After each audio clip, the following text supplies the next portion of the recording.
बोलो जयकारा, बोल मेरे श्री गुरु महाराज की जय।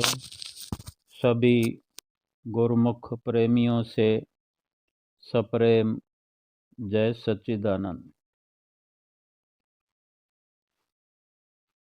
कई प्रकार से गुरुमुख प्रेमी जो हैं सोचते हैं, विचारते हैं, कुछ अनसुलझे ख्यालों के तहत कई बार उलझन ये होती है कि सुमरन करें कैसे। कुछ प्रयास भी करते हैं और सुमरन की लगन भी है, लेकिन फिर भी कुछ समझने से थोड़ा वंचित रह जाते हैं। कुछ इस प्रकार के भी विचार हो सकते हैं कि सब कुछ जानते हुए, समझते हुए उसमें गहराई से जुड़ नहीं पाते हैं। तो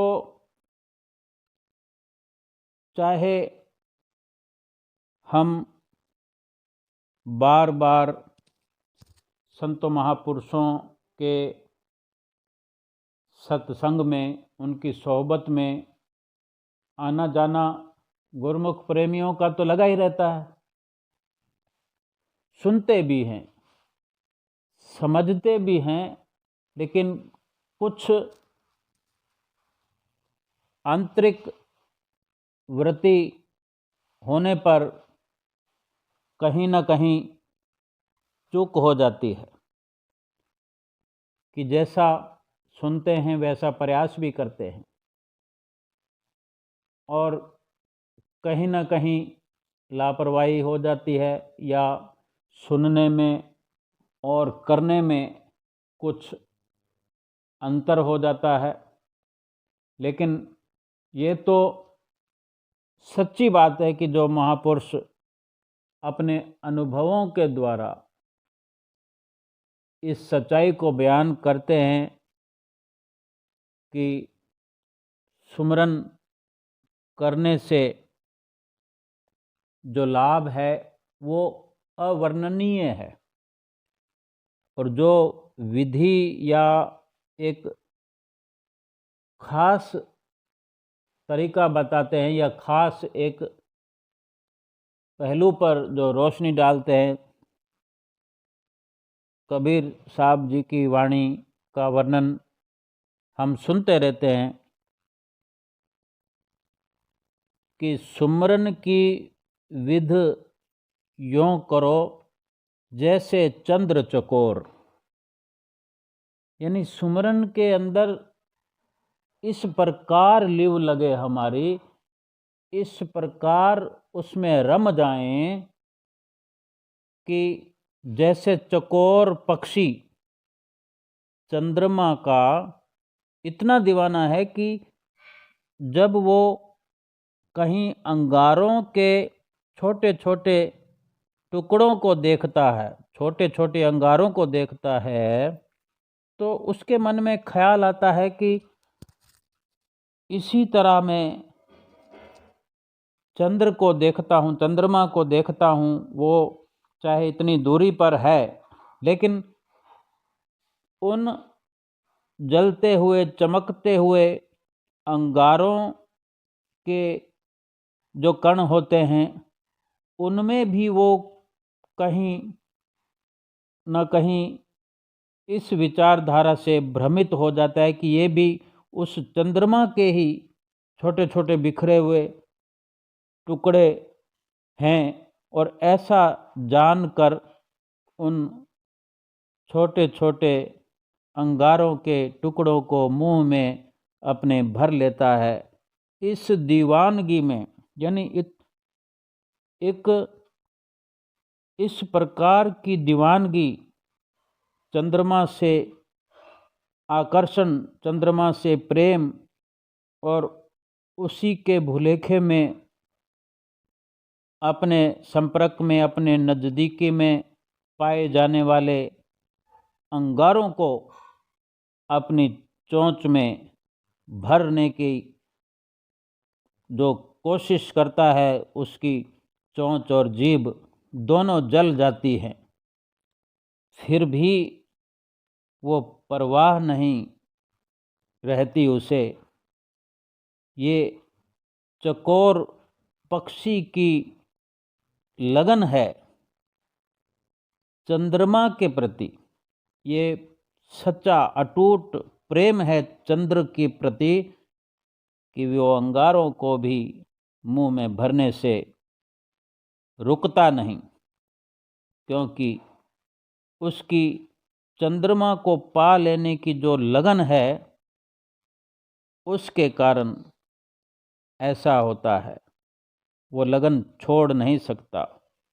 लागी लगन छूटे नहीं, जीभ चोंच जर जाए।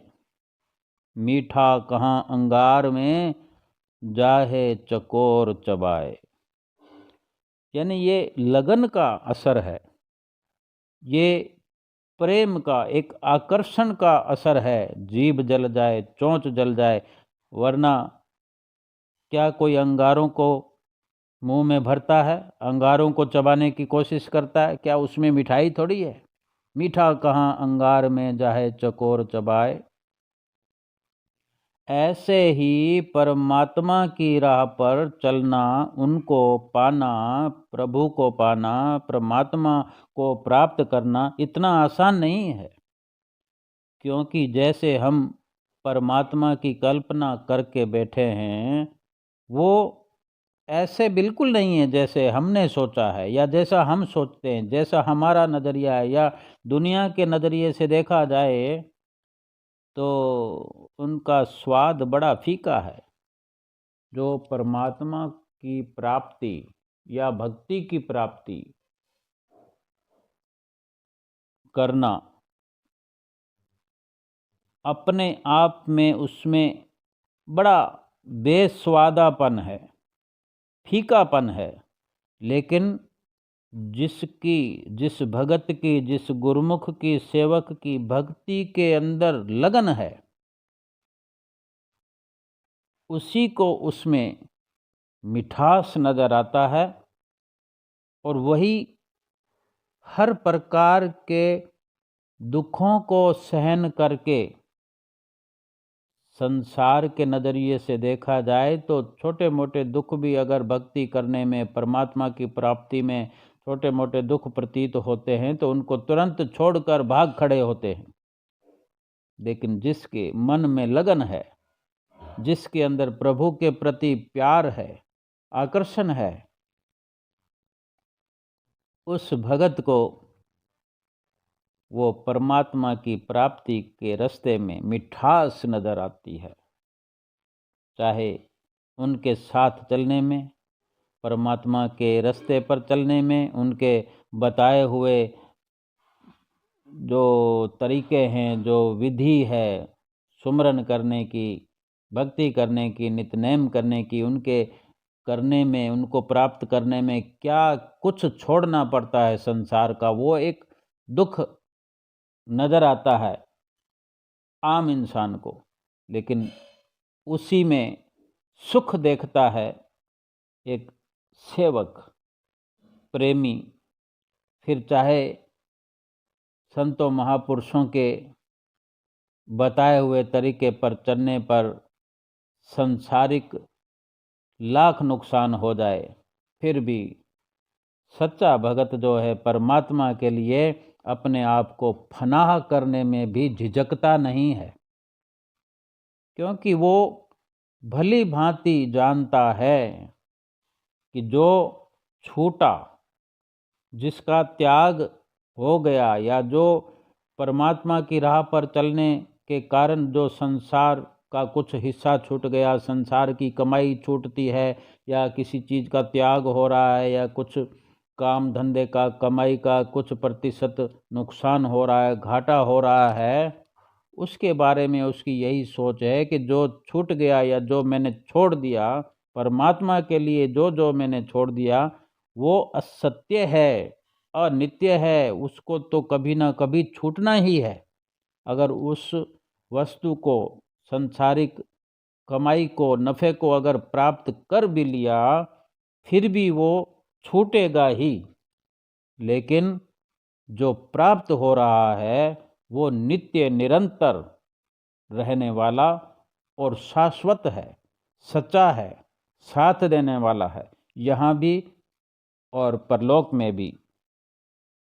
परमात्मा पाने के लिए हमको चकोर की तरह बनना ही पड़ेगा।